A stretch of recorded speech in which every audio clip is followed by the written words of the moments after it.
네, 존경하는 국민 여러분, 우원식 국회의장님, 주호영 국회부의장님과 선배 동료 의원 여러분, 김희석 국무총리를 비롯한 국무위원 여러분, 서울 관악을 국회의원 정태호입니다. 올해 22년 만에 1인당 GDP가 대만에 추월된다는 안타까운 소식이 전해졌습니다. 3만 불에 먼저 도달했던 대한민국이 4만 불에는 대만이 먼저 도달한다고 합니다. 윤석열의 내란은 대한민국 민주주의뿐만 아니라 경제에도 치명적인 충격을 안겨주었습니다. 다행히 이재명 정부의 위기 대응 정책, 경제 정책으로 우리 경제는 회복과 정상화의 길에 들어섰습니다. 이제 잠재 성장률과 지속 성장을 위한 새로운 정책 틀을 짜야 될 시기입니다.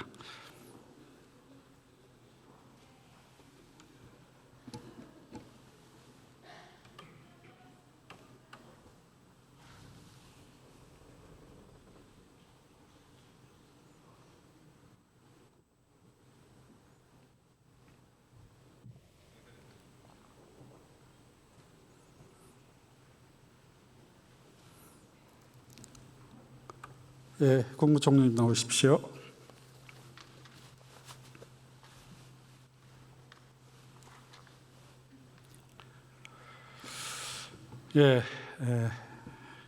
윤석열한테 죄를 묻는다면은 내란죄가 당연히 되겠습니다만은 저는 경제 폭망죄라는 게 있으면은 그 폭망죄를 적용하고 싶습니다.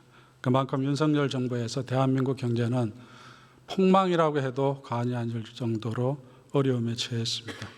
성장률이 평균 1%로 잠재 성장률도 미치지 못했고요. 재정 폭망, 국세 수입이 3년 연속으로 줄어들었습니다. 세금이 늘어나야 되는데 오히려 줄고 있는 것입니다. 100조 원 규모의 세수 결손도 있었고요. 미래 폭망도 있습니다. R&D 예산이 15% 가까이 삭감됨으로 인해서 미래 혁신 인력들이 실망하고 대한민국을 떠나는 그런 현상도 벌어졌습니다. 결국 우리 잠재 성장률도 30년도에는 0%로 추락한다라는 그런 전망도 나오고 있습니다. 총리님, 윤석열 정권의 경제 정책에 대한 평가를 하신다면 어떨까요? 지금 정 의원님께서 잘 정리해 주신 것 같고요. 경제 평가는 사실은 복잡한 설명보다는 수치가 그냥 드러나는 거 아니겠습니까? 그렇습니다. 100일 전에 새 정부가 출범할 때 당시에 계속됐던 어떤 0%대의 성장률, 그 당시에 주가 상황, 소비 심리 이런 것들이 100여일 정도 지난 상황에서 소비 심리가 최고치로 살아나고 주식시장이 다시 살아나고 그다음에 성장률이 올라갈 전망을 보이고 이런 등등해서 얼마나 100일 이전의 상황이 여러 가지 정책이 결국은 부정적으로 작동했는가 이렇게 평가할 수 있을 것 같습니다. 네. 다행히 이재명 정부의 위기 대응 능력으로 우리 경제가 회복과 정상화의 그런 터닝 포인트를 맞이한 것 같습니다. 성장률이 2분기 성장률이 0.7%인데요. 사실 그 전에 4분기 연속 0.1% 이하의 저성장이었습니다. 예. 마침내 탈출했습니다. 내수도 소비자 심리지수가 7년 7개월 만에 최고치를 보여주고 있습니다. 2018년 1월 이후의 최고 수준이라고 합니다. 내수의 희망이 보입니다. 코스피 지난 100일간 상승률이 20%에 육박했습니다. 어느 정부도 달성하지 못했던 기록이었습니다. 마침내 어제 3,400포인트를 돌파했습니다. 참 놀라운 성과죠. 예, 이재명 정부 100일 경제정책에 대해 평가를 하신다면 어떠신가요? 아직도 만족이다 이렇게 당연히 말씀드릴 수 없고요. 그러나 회복을 거쳐서 정상으로 가자 하는 점에서는 국민들께서 도와주시고 함께해 주셔서 큰 회복의 심리를 만들어내는 그런 정책적 전환은 이루어낸 거 아닌가 이렇게 생각하고 있습니다. 사실 어떻게 보면은 지금까지는 환자에게 산소호흡기를 대는 수준이었다. 그렇습니다. 이렇게 보면 되겠죠. 그래서 지금부터 성장의 틀을 다시 짜야 되는 게 이재명 정부의 책임이 아닌가 또 방향이 아닌가 생각되는데 경제정책의 핵심 방향이 뭐라고 혹시 생각하시나요? 사실 지난 정부에 대한 평가가 여러 가지 있지만은 저 개인적으로는 우리 의원님께서는 경제 폭망 말씀하셨지만은 도대체 뭘 가지고 성장할 건가에 대한 고민이나 집중력이 없었다 하는 점을 가장 중시하는 편입니다. 한편으로는 지금 불가피하게 재정을 적극적으로 활용해야 될 때이기 때문에 그렇게 하면서 그리고 지출구조 조정을 최대한 한다는 전제 위에서 미래를 향한 성장 집중력을 가지고 성장 전략을 구사하는 것입니다. 30대 프로젝트라고 하는 예를 들어 15가지는 AI 관련, 15가지는 AI 관련하지 않은 이렇게 해서 성장 전략과 미래 성장 부분에 집중하는 것, 그것이 가장 중요한 거라고 볼 수 있겠습니다. 예. 제 생각에는 이제 잠재 성장률을 어떻게 하면 반등시킬 거냐라는 게 제일 목표인 네. 것 같고요. 조금 전에 총리께서 설명해 주신 것처럼 대한민국이 기술로 선도하는 국가가 돼야 될 것 같고, 그러기 위해서 생산적 부문으로 자본이 이동해야 되는 과제가 있고, 이걸 해내기 위해서 재정과 규제 등에서 정부의 역할이 강화되는 것이 제 생각에는 핵심이라고 생각합니다. 동의하시나요? 네, 동의합니다. 예, 고맙습니다. 그런 관점에서 구체적으로 질문을 하겠습니다. 금융위원장님 계신가요?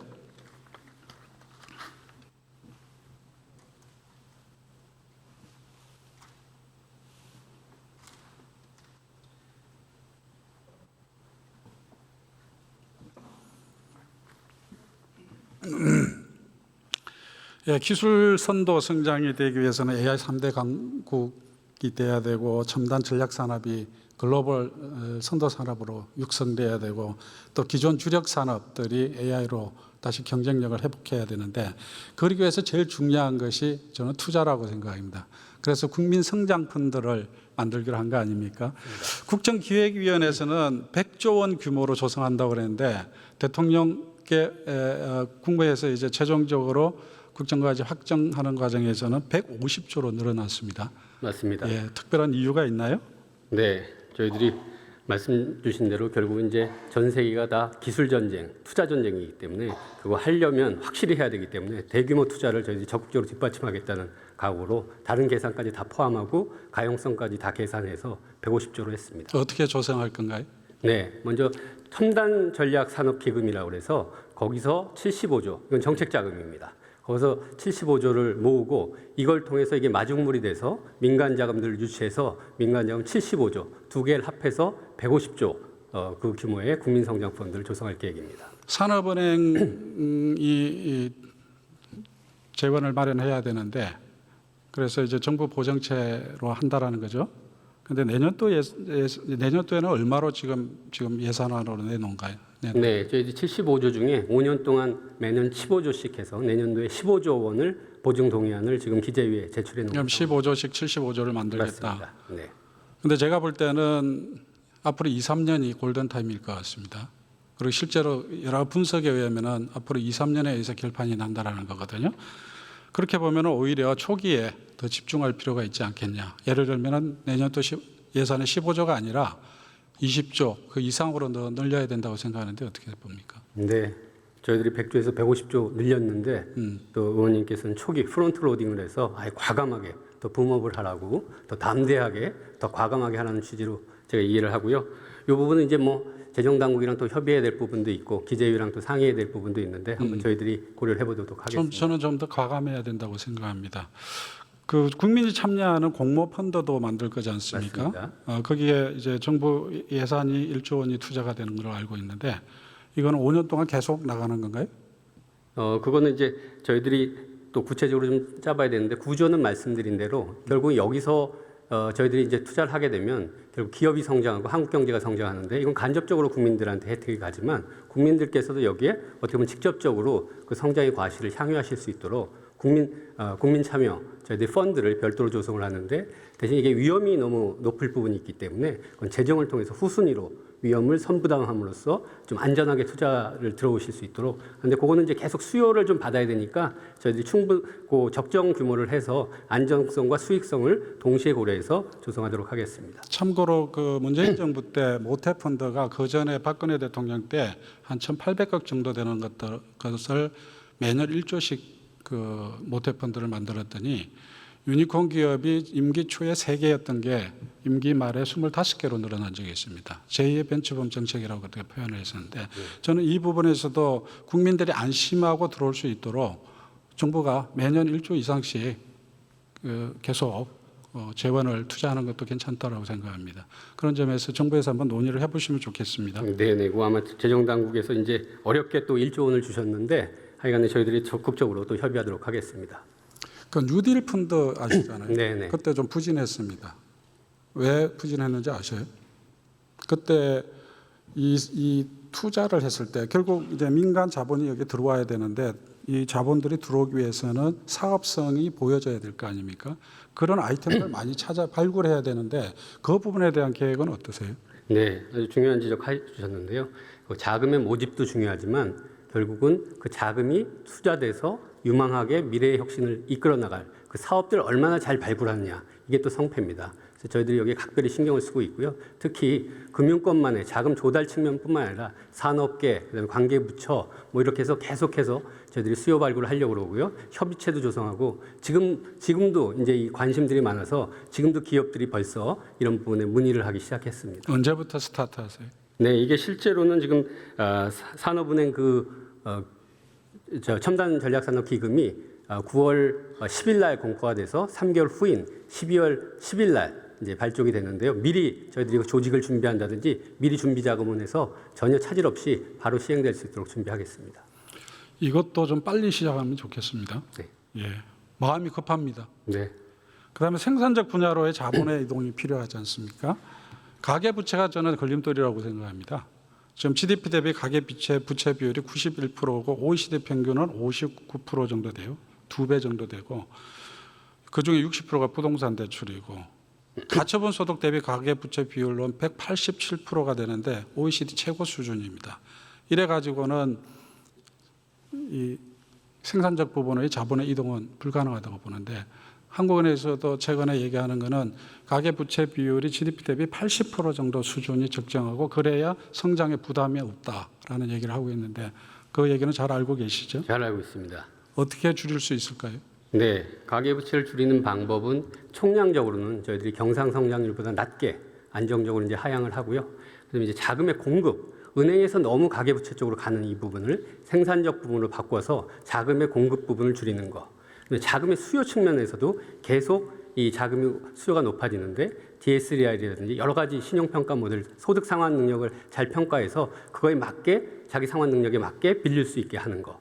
그다음에 네 번째는 그런 와중에 사각지대로서 실수요자, 어려우신 분들이 그 와중에 자금 공급이 애로를 받지 않도록 그런 사각지대도 잘 살피는 이런 사층적으로 저희들이 고민을 하고 있습니다. 제 생각에는 DSR을 고도화하는 것이 이 경제 성장 논리에 밀릴 수가 있습니다. 그 원칙을 저는 상당히 중요하게 가지고 계셔야 된다고 보여지고요. DSR을 고도화하기 위해서는 제 생각에는 좀 로드맵이 필요하다고 보는데 그거에 대한 계획을 가지고 계신가요? 네, 그렇습니다. 그래서 저희들이 DSR에 지금 빠져 있는 그런 자금들이 많은데 이런 부분 단계적으로 계속 확대해 나갈 거고요. 그걸 말씀 주신 대로 로드맵에 따라서 예측 가능하고 또 납득할 수 있는 그리고 경제의 여러 가지 영향들을 다 파악해서 그 스케줄에 맞춰서 추진해 나가도록 하겠습니다. 그 중에는 대출의 가중치라 그러나요?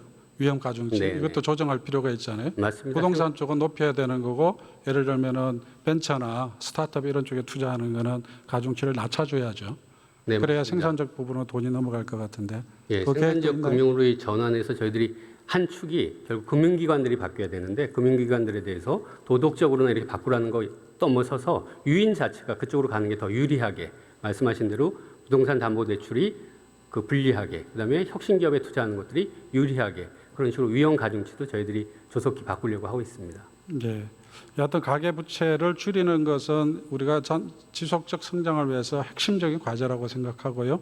이번에 국정기획위원회에서도 그거는 아주 중요한 이슈로 다뤄졌었습니다. 정부에서도 또 이번에 국정과제로 채택하신 것 같고 반드시 그 계획을 신속하게 추진해 주시기 바랍니다. 예, 명심하겠습니다. 예. 다음은 우리 경제부총리님.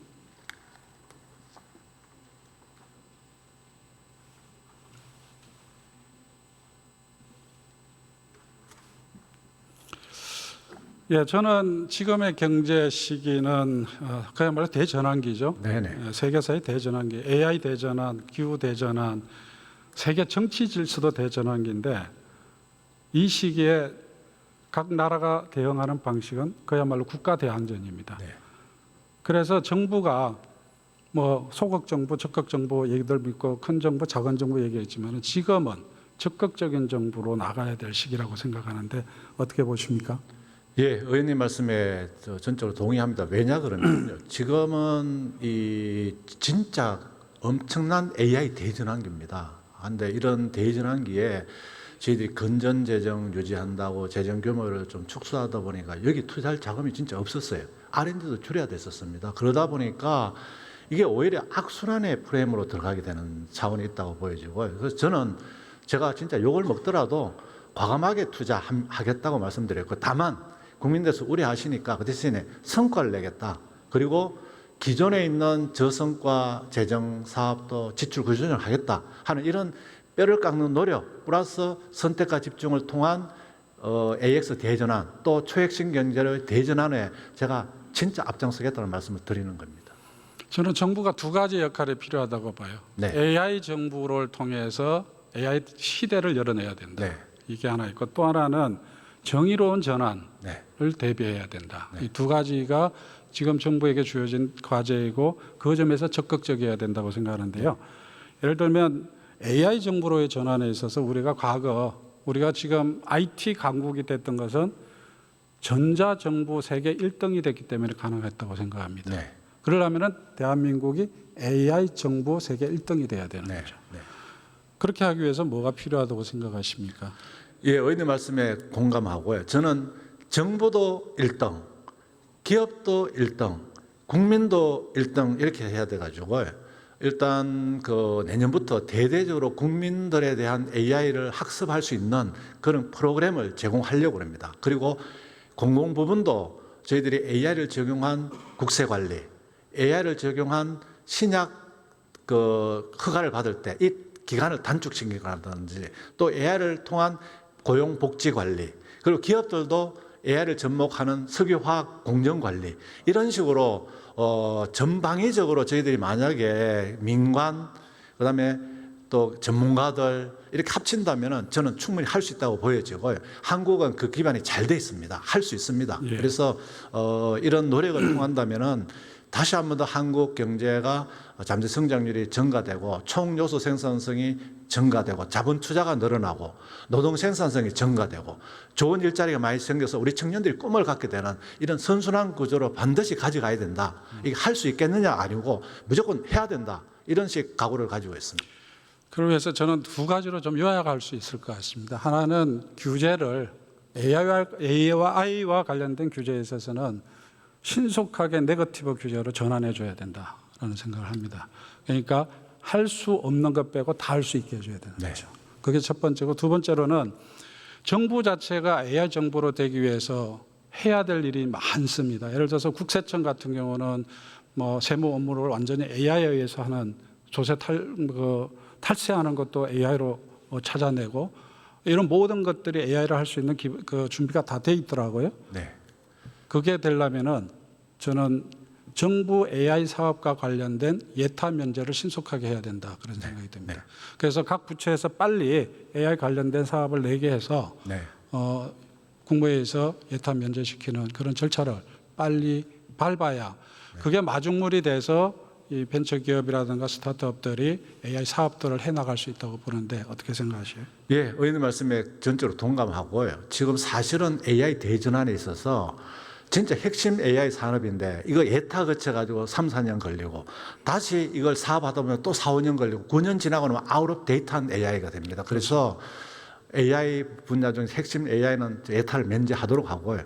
R&D도 의원님 잘 아시는 것처럼 이 예타를 면제하지 않습니까? R&D도 똑같습니다. 이 R&D 하는 게 예타를 한다고 3, 4년을 보내고 예타가 통과되고 또 R&D 하면 또 그 3, 4년 그럼 7년 뒤에 이 기술이 성공하더라도 아웃 오브 데이터 됩니다. 그래서 저는 이 급변하게 변화하는 이 기술 변화에 한국도 적극적으로 대응하겠다. 이런 식 각오해서 AI 대전환 그리고 R&D 이런 부분에서는 과감하게 예타 면제 또는 제 국가 정책 목적 사업의 예타를 뭐 아예 안 하는 방안까지 포함해서 제도 개선을 추진하고 있다는 말씀을 드리겠습니다. 예. 윤석열 정부에서 벌어진 일이긴 하지만 재정의 지속 가능성이 완전히 전 붕괴됐다고 봅니다. 조세 부담률이 2022년에 22%였던 것이 2024 작년에 17.6% 4.5% 하락을 했습니다. OECD 평균보다는 7.4% 낮습니다. 부채 비율이 보면은 국가 부채 비율이 이 기재부 3차 장기 재정 전망에 의해 현 상태로 보면은 65년에 156%가 되는데요. 2022년 기준으로 조세 부담률이 되면은 81%로 줄어듭니다. 그만큼 이 지금 재정의 지속 가능성을 윤석열 3년에 의해서 완전히 붕괴가 됐기 때문에 이걸 어떻게 회복할 것이냐가 매우 중요하다고 생각하고요.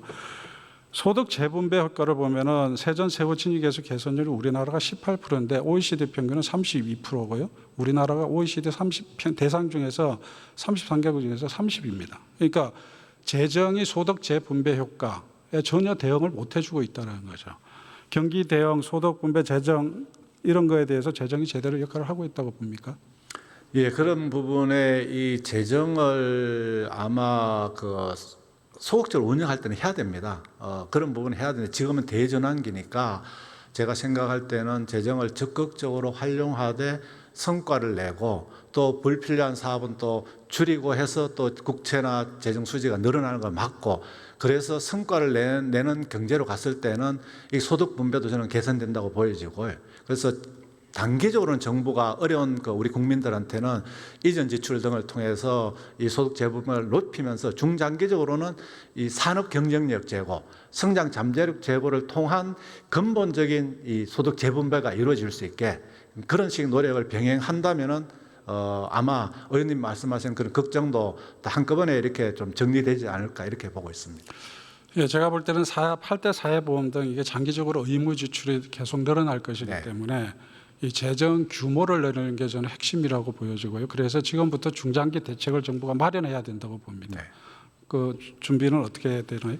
예, 4대 보험도 기본적으로는 한국 경제의 경쟁력이 없으면은 그 재원을 대기가 굉장히 어렵습니다. 왜냐 그러면 생산성이 낮아서는 일하는 인구는 줄어들고 부양받을 때 어르신들은 늘어나는 구조화에서는 이게 안 됩니다. 그래서 1차적으로는 한국 경제의 경쟁력을 가지는 게 1차적이고요. 두 번째는 제가 생각하는 부분은 특히 뭐 의료보험 같은 경우는 사후적으로 보장 확대도 중요하지만 사전적으로 어르신들 건강 정진을 통해서 또 근본 재정을 또 건전화하는 이런 다양한 방법까지 감안해서 저희들이 재정구조 혁신 TF를 저희들이 내부적으로 구성을 했습니다. 그래서 국민들께서 걱정하지 않도록 재정을 생산성을 높이고 또 그 재정의 투입이 더 생산성을 높이고 하는 이런 노력까지 감안해서 최대한 재정의 생산성을 가져가고 국가 경제는 발전하는 그런 구조로 전환시키도록 노력하겠습니다. 예, AI 국가가 되는데 정말 걱정되는 게 있습니다. AI 이제 순유출국이죠, 대한민국이.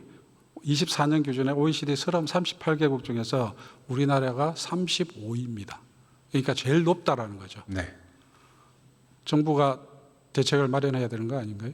네, 그래서 사실은 이런 점이 있습니다. 한국에서 AI를 전공한 석박사가 되더라도 한국에 디센트한 일자리가 없습니다. 그래서 이런 AI 대전환을 통해서 저희들이 뭐 AI 자동차 또는 AI 뭐 로봇 이런 식으로 만약에 이렇게 산업을 끌고 간다면은 여기도 디센트한 일이 생기기 때문에 아마 해외 유출은 적을 것 같고요.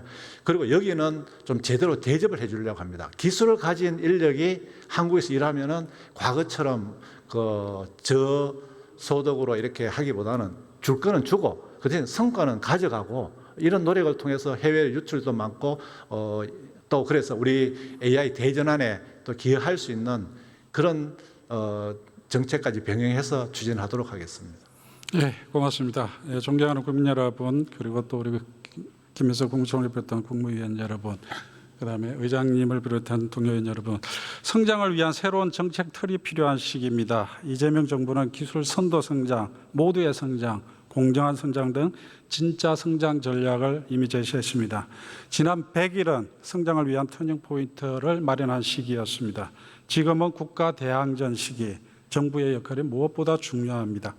이재명 정부는 경제 회복의 흐름을 이어나가면서 대한민국 경제의 퀀텀 점프가 이루어지도록 최선을 다해 주실 것을 부탁드립니다. 고맙습니다.